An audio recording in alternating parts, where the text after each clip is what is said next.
Local people, important issues. CBS 10 WILM's weekly focus on the Lower Cape Fear region. This is Byline Wilmington with your host, Don Ansell. Welcome and good morning. Well, the longest serving member of Wilmington City Council is our guest this morning for a candid conversation about politics, about issues facing the city, and her election to an important national board. Laura Padgett, good morning. Good morning. Thanks for coming in. Thank you. It's always nice to see you. Nice to talk to you too. Before we get into this, the National League of Cities, which you were just elected to their board, right? Which is a pretty important national organization. I want to talk a little about some regional state politics. Okay. New Hanover County Senator Julia Bozeman Right. Has announced that she will not seek re-election. Right. What do you think was behind the Bozeman decision? Well, as near as I can tell, and of course I don't have personal information, but I think she has a lot going on in her life, and it was time, in her opinion, to pay more attention to that. Do you think she thought she couldn't get re-elected? I don't know.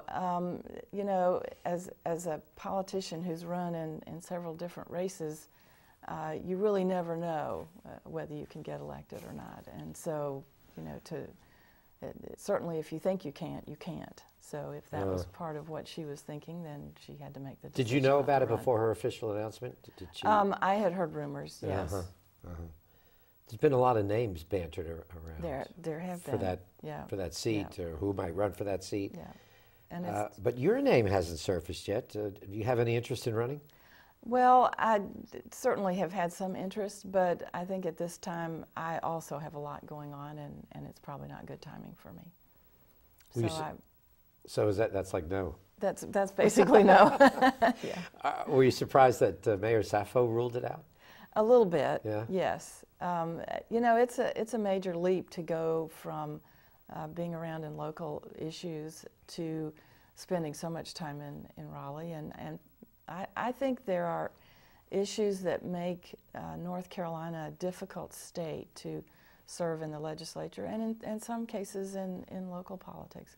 We are not necessarily like other states, even though we are similar in a lot of ways. I think there are campaign finance issues. I think there are issues involved with having a working legislature where there are financial issues that come up and affect your ability to serve. So other states have addressed some of those things. North Carolina has not. Did he talk to you about it before he made I had decision? I had asked him, but I had never gotten a definitive answer from him. So I knew he was thinking about it, but I knew he hadn't made a commitment to either. And another city council member, Christy Tomey, is also eyeing a run for that seat. Right. And former UNCW Chancellor Jim Lutze. Right. A fellow Democrat. Right. As well. First of all, do you think an independent, Christy Tomey is an independent, she's not affiliated, do you think an independent can win that seat? That would be extremely challenging. There are several things. For one thing, you wouldn't have the support of either party. And North Carolina is a very partisan state, a very partisan legislature. So there will be challenges to getting her name on the ballot with having to get so many signatures. There is time to do that. I think, you know, I admire her guts for thinking about it. I don't know for sure how far along she is, whether her committee is staffed and she's got people out there working. But there's also an issue after you get elected, in that this is a very partisan state at the legislative level. And where is your influence going to be? And the fact is that being unaffiliated, you're going to have very little influence as a freshman senator, not affiliated with either party. So there will be a lot of things to overcome. Who would you support? Well, I would probably be more in favor of Jim Lutze getting the Democratic nod and getting winning that primary if there is one. I think he has a lot of contacts in Raleigh already. He's done a lot for our area already as chancellor. His name has recognition, and I think he would be a very good representative, particularly for a coastal county. We're in some very interesting Right. political times. Oh, we are, for sure. Particularly right here Yes. in this Yes, region. there's tons going on. Another name this past week, Democrat Sandra Spalding Hughes, Right. said she will not run again. And just for our viewers, she replaced Thomas Wright when he was expelled from the House and then went on to win re-election when she Right. ran on her own. And you served with her on Wilmington City Council. Right. What's your take on her decision? Well, I was frankly surprised that she decided not to run again, that she would only serve one full term. So that was a surprise.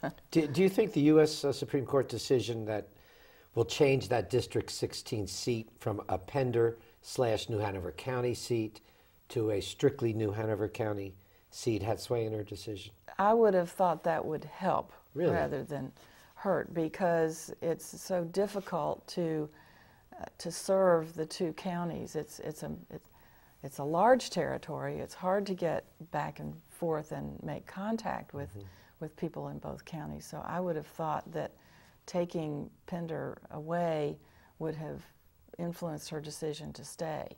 But it was originally drawn as a House district where minorities had a chance to determine the winner. Right, but I think it's still heavily, I don't know the exact numbers, but I would say it's still heavily minority. And interestingly enough, and this hadn't happened when I invited you on the show, but Yeah. you challenged the former Yes, House member Thomas Wright for that state House seat a few years ago. right. Of course, after that, he was indicted, expelled from the North Carolina House, and now serving time in prison. Why do you think you lost that primary?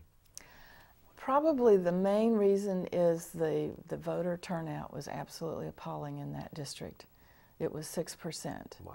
And so, you know, half a dozen voters going to the polls would have made a difference, but the voter turnout was extremely poor. And then you're always running uphill when you're running against somebody that's a long-term incumbent. And of course, I've done that twice, once in the Senate and once for the House seat.